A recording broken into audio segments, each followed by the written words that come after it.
जन्म अच्छी माने मृत्यु ही सुनिश्चित। जन्मरू मृत्यु पर्यंत प्रत्येक मनीष कौनसी ना कौनसी रोगरे आक्रांत होइथाय। कथारे अछि देह ठाए रोग ठाए। शरीर अच्छी माने रोग अछि। रोग हेउछि शरीरर शत्रु। से शत्रु को विनाश करिबा पई मनीष भिन्न भिन्न उपाय अवलंबन करे। तेबे आज आसंतु जानिबा अनिद्रा रोगरू केमिति मुक्ति पाइबा। दिन सारा जेते परिश्रम करंतु आज्ञा, किंतु जदि आपणकर शांति रे निद हेउनी तेबे शरीर आस्ते आस्ते दुर्बल होई जिवो। आयुर्वेद शास्त्र रे लिखित थिबा केतोटी उपाय विषय रे आसंतु जानिबा।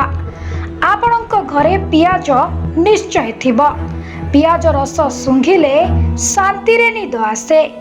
पियाज भाजी अबा पोड़ी खाइले रक्त परिष्कार हेबा सह कोष्ठ परिष्कार होइथाय एवं राति रे भल निद होइथाय।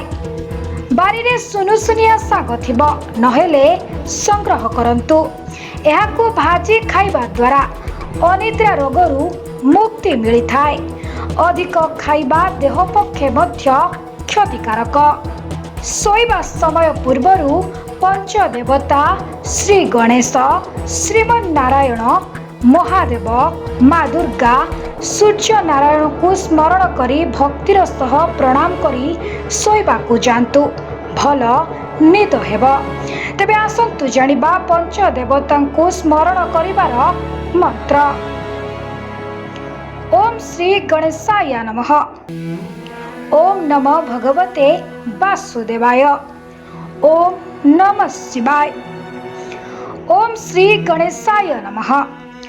ओम नमः भगवते वासुदेवाय। ओम नमः शिवाय। ओम श्री दुर्गाय नमः किंबा ओम ह्रीं क्लीं चामुंडाय नमः। ओम श्री सूर्यनारायण नमः। तेबे आपण माने एभली विभिन्न रोग पाई सरल प्राकृतिक चिकित्सा विषय रे जानिबा पाई देखुथांतु बीएनएस लाइव।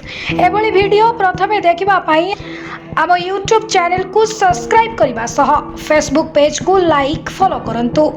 आपणक सुचिंतित मतामत देबा पाई भूलंतु नाही। रहुछु नमस्कार।